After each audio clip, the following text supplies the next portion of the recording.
Keesha's House is the debut 2003 young adult verse novel written by American author Helen Frost. Told entirely in free verse sonnets and sestinas from various characters, the story follows 6 teenagers who convene at a girl named Keesha's house in search of refuge from their troubled lives.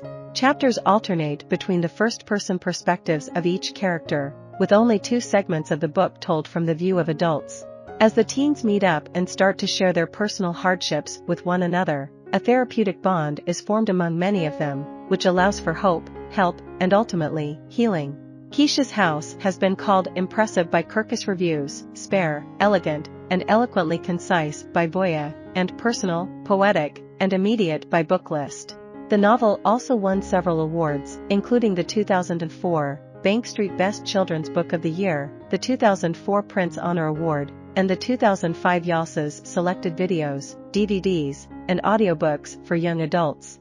In an unspecified time and place, Keesha Walker is a high school teenager who has a troubled home life. Her mother has recently died, and her father is a verbally abusive alcoholic who is unable to properly parent. Keesha knows she has to depend on herself, especially when she becomes so upset about her difficult life that she leaves home. Keesha worries about leaving her little brother, Tobias, behind with their unstable father. Keesha's also concerned Tobias will get in trouble with his mischievous friends.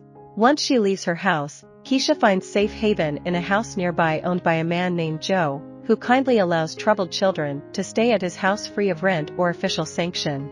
Once Keesha finds a sense of safety and stability inside the house, she begins reaching out to other teenagers, like herself, who have major problems at home and need a place to stay. 6 additional teenagers arrive, sharing their own personal pain, fears, and troubles.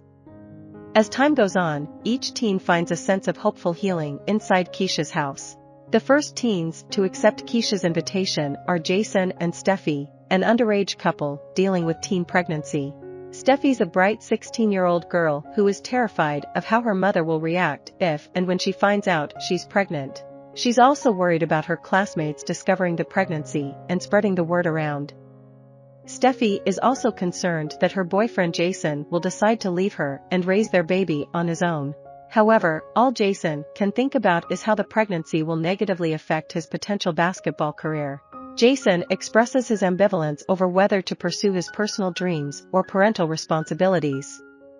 In the end, Steffi is traumatized when terminating her pregnancy but is able to absolve some of her guilt. Afterwards, she and Jason grow apart. A 14-year-old boy named Dante arrives at the house and explains that his parents are in jail for a crime they claim they're innocent of. Dante expresses how much he hates being put through the foster care system, and how much he dislikes his cruel new parents. Dante's foster parents favor their own biological child.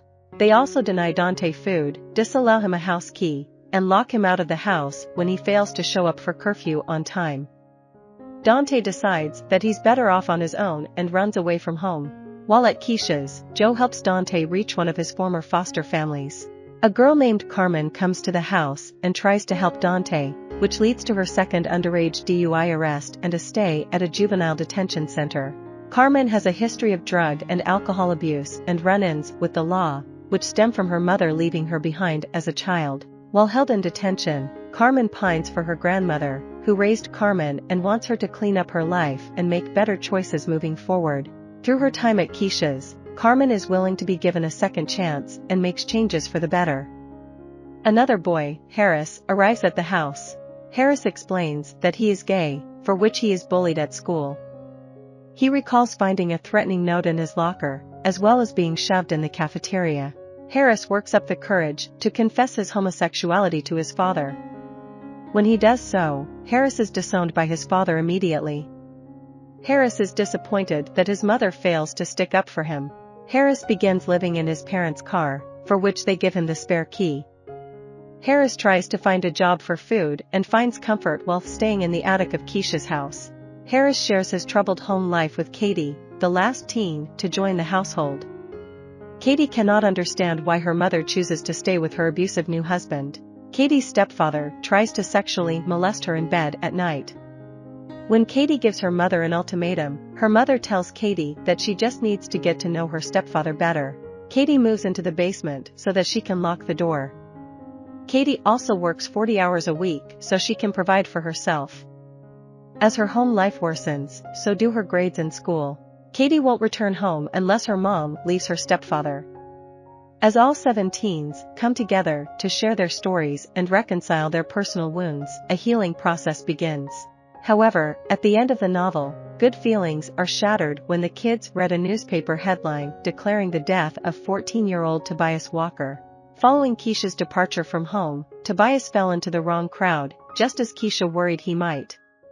Tobias began selling drugs and was killed by gang violence.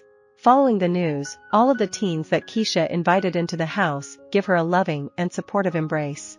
While Keesha is struck by tragedy, she now has a caring support system to help her overcome her pain and grief. I hope you enjoyed this video. Leave a like if you did and be sure to subscribe. Thank you.